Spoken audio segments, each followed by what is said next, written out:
उस्मान जी मेरा भी करना माइक बस उस्मान जी ये मेरा नहीं ठीक आ रहे ऑडियो देना बस ठीक है सर। ऑडियो देना तो सुभाष जी ऑडियो देना भाई ठीक है हेलो लो कर लो रविन भाई जी रेडी है। आप सबका स्वागत है। मैं आपके ध्यान में एक बात लाना चाह रहा हूँ कि पिछले कल एक नोटिफिकेशन का हवाला देकर ये कहा गया कि पोस्टों को ख़त्म कर दिया गया, और मेरा आपसे भी अनुरोध रहेगा कि इन चीज़ों की थोड़ी जानकारी एकत्रित करके अगर आप सोशल मीडिया पर इसको जारी करते तो अच्छा होता। पिछले 20 सालों से जो पोस्टें भरी नहीं जाती है, उसमें क्या होता है, बजट से पहले हम बजट की प्रिपरेशन अभी से कर रहे हैं, उसके लिए बजट एलोकेट कर दिया जाता है। तो कहीं भी पोस्टें भरनी है उसके लिए बजट में हर साल बजट एलोकेट कर दिया जाता है। तो पहले ही चिट्ठी में हमने इससे पहले उनसे जब मेरी मीटिंग हुई थी, मैंने पूछा था ये आपकी 20 सालों से जो पोस्टें वो भरी क्यों नहीं जा रही। कहते इन पोस्टों की हमें जरूरत नहीं है। जैसे कि टाइपिस्ट क्लर्क है, तो टाइपिस्ट क्लर्क की पोस्ट तो सैंक्शनड है, लेकिन टाइपिस्ट क्लर्क की वो टाइप मशीन नहीं है, तो उसको उन्होंने कन्वर्ट करना है JOIT में। ठीक है। दूसरा, जो स्टेंशल काटने वाले लोग थे, जेरोक्स वाले लोग थे, वो पोस्टें हैं। तीसरा, जो मल्टीपर्पज़ यूटिलिटी वर्कर है, कई PN की पोस्टें मल्टीपर्पज़ वर्कर में कन्वर्ट करना चाहते हैं, उन पोस्टों को कन्वर्ट करना है। चौथा, उर्दू के कई लोगों को भरना है, वो 20-25 सालों से है, कैसे भरोगे आप? एलिजिबिलिटी के नहीं है तो उसकी जगह कौन भरना है? इस प्रकार से एक रूटीन चिट्ठी बजट से पहले सबको निकाली जाती है। 2012 में धूमल साहब ने निकाली थी, उसके बाद भारतीय जनता पार्टी की मीटिंग्स में भी ये ऑफिशियल ऑर्डर होते थे। लेकिन क्या हो रहा था, 20-25 सालों से ये पोस्टें भरी ही नहीं गई और इनका बजट एलोकेट कर गया। हर साल जो बजट प्रस्तुत होता है, उस बजट बुक में जो पोस्टें भरी नहीं जाती उसका बजट एलोकेट डिपार्टमेंट को दे दिया जाता है। इस चिट्ठी में हमने लिखा कि विभाग, जितने भी विभाग और कॉरपोरेशन के विभाग है, उसके आधार पर आप हमें ये बताएं कि जिन पोस्टों की जरूरत नहीं है उनकी जगह आप कौन सी और पोस्टें लेना चाहते हैं। अब बिजली बोर्ड में हमें टीमएड की जरूरत है, लाइनमैन की जरूरत है, वहाँ 3-4 हज़ार पोस्टों की जरूरत है, तो हम उनको भरेंगे उनकी कन्वर्शन करके। बजट तो एलोकेट था, तो इस बार हम बजट में हमने दूसरी चिट्ठी भी लिखी, वो चिट्ठी नहीं आपके पास पहुंची, जिस चिट्ठी में यह कहा गया कि आप इन पोस्टों के बदले किस तरह की पोस्टें चाहते हैं वो हमें बजट बनने से पहले बताई जाए। तो निश्चित तौर पर इस प्रकार का आंकलन करना कि पद खत्म कर दिए गए, उन पदों को खत्म किया गया है जो आज की दृष्टि में मायने नहीं रखते हैं। उन पदों की जगह हमने कहा है कि आप हमें दूसरे पद का बताइए कि दूसरे पद कौन से चाहिए। लेकिन कई चैनल ऐसे चला रहे थे नमक मिर्च लगाकर, तो उन्हें थोड़ा सा समझना चाहिए कि सरकार जो है वो रोजगार देने की दिशा में हमेशा से आगे रही है। और मेरे समय में ये भी एक रिकॉर्ड है कि मेरे समय में, जब से मैं मुख्यमंत्री बना हूं, तकरीबन 19,103 पोस्टें भरी जा रही है। एजुकेशन, जिसमें 5,861 पोस्टें सैंक्शन की गई है, बैच वाइज भरी गई है, बाकी आपका जो है वो इंटरव्यू के जो टेस्ट के थ्रू भरनी है। हेल्थ में कभी इतनी पोस्टें नहीं मिली थी। डॉक्टर पेशेंट के रेशियो को बराबर किया जा रहा है, 2679 पोस्टें भरी जा रही है। होम में, जिसमें अभी पुलिस के 1200 पोस्टें, 1924 पोस्टें भरी जा रही है। फॉरेस्ट में 2162 का तो अभी फैसला किया वन मित्र का, 2266 पोस्टें भरी जा रही है। जल शक्ति में 4,786 पोस्टें, 4,486 पोस्टें, जिसमें से 3,000 पोस्टें मेरे ख्याल भर चुकी गई है। पीडब्ल्यूडी में 363 पोस्टें भरी जा रही है। रेवेन्यू में पटवारियों की 956 पोस्टें मेरे समय में स्वीकृत की गई, जो कि 19,103 पोस्टें। मैं ये चीज़ कहना चाहता हूँ, मैं देख रहा हूँ कि पिछले कुछ समय से, जब से हमारी सरकार के 40 विधायक हुए हैं, भारतीय जनता पार्टी के कुछ नेता गॉसिप के द्वारा, विस्परिंग कैंपेन के द्वारा ऐसा साबित करने की कोशिश कर रहे हैं कि जैसे कोई गलत काम हो रहा है। कभी कोई खबर लगा देता है कि आज यहाँ ये हुआ, तो सोशल मीडिया को भी थोड़ा सा इससे सही जानकारी प्राप्त करके आप सही प्राप्त करें। और मैं ये भी बताना चाहता हूँ, इसी के साथ में ये चिट्ठी निकली है, किसी ने नहीं देखी। ये बजट में ही हमने कहा कि जो नई पोस्टें क्रिएट करनी है, और करेंगे हम क्रिएट। अब ये जैसे हमने नर्सेस की पोस्टें क्रिएट करनी है, कैबिनेट में आ रहा है। हमने माइनिंग ऑफिसर्स की पोस्टें क्रिएट करनी है, ये लिखा है। अब आज की डेट में टाइपिस्ट क्लर्क की जरूरत नहीं है, उसकी जगह कौन सी पोस्टें लेनी है। जितनी भी पोस्टें हैं, जिनकी जरूरत नहीं है, उनकी जगह हम नई पोस्टों को कन्वर्ट करके भरेंगे। लेकिन इस प्रकार का भ्रामक प्रचार ना तो किसी पार्टी के लोगों को करना चाहिए, उसे समझना चाहिए। तो ये नोटिफिकेशन आपको उपलब्ध करवा दी जाएगी। ये नोटिफिकेशन की कॉपी है, और कॉपी में फोटोस्टेट सबको उपलब्ध करवा दी जाए।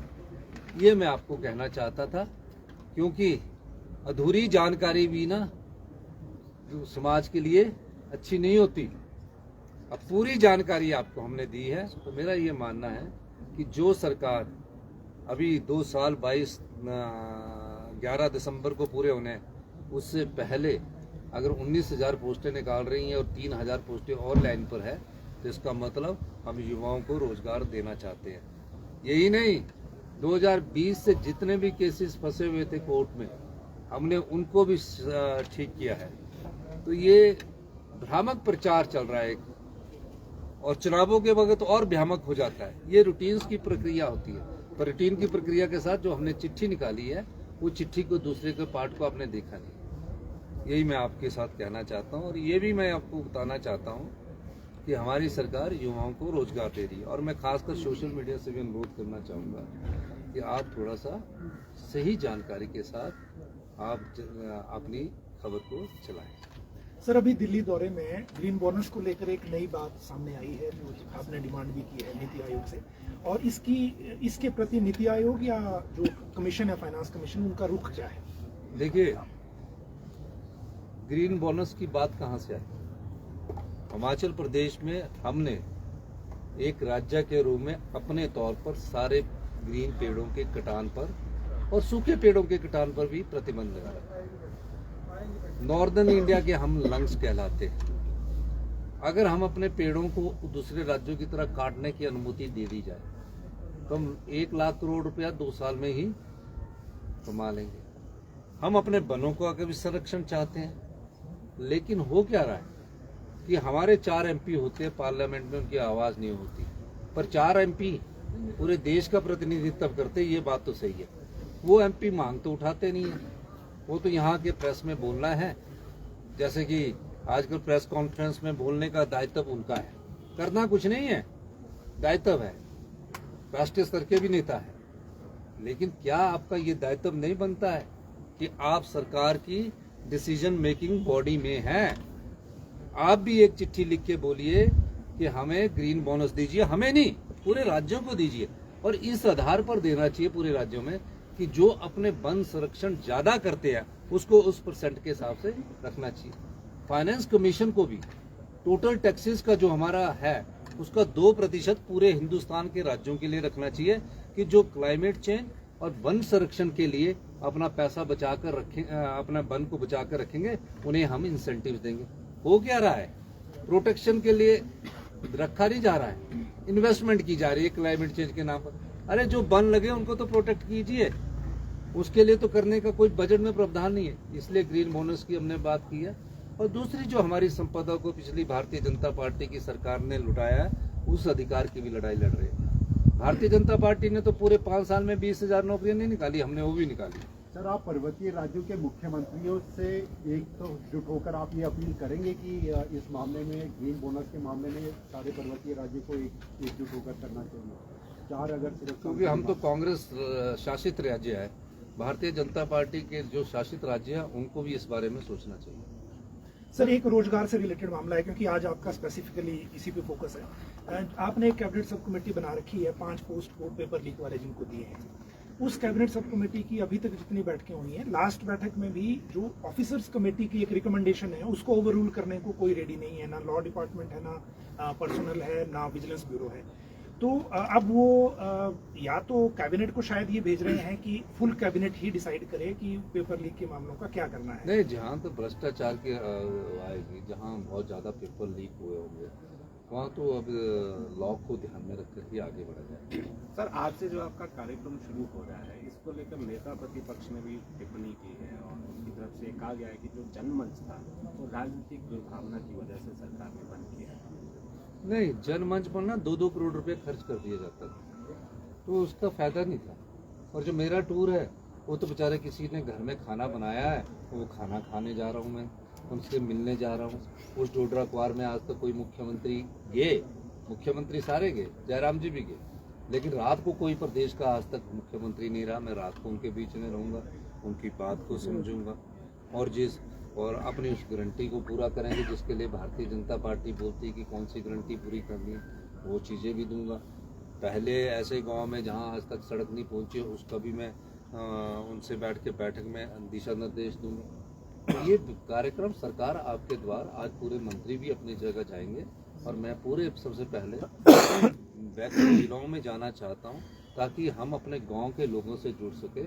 और जो हमारी सरकार का पहले दिन से ही ध्येय है ग्रामीण अर्थव्यवस्था को मजबूत करने के लिए, और बजट से पहले उनके लिए योजना लाई जा सके। ये सब सरकार गांव के द्वार का जो कार्यक्रम है वो गांव की आवाज को बजट में सम्मिलित करना है, ग्रामीण अर्थव्यवस्था को मजबूत करना है। अब तो ऐसा तो नहीं है कि गांव के लोगों को तो हम कुछ देते नहीं है, हमारे सबके परिवार गांव में रहते हैं, लेकिन उनके लिए कैसे लाना है, कैसे उनको भी समृद्ध करना है, उनके जीवन यापन को भी तो अच्छा करना है।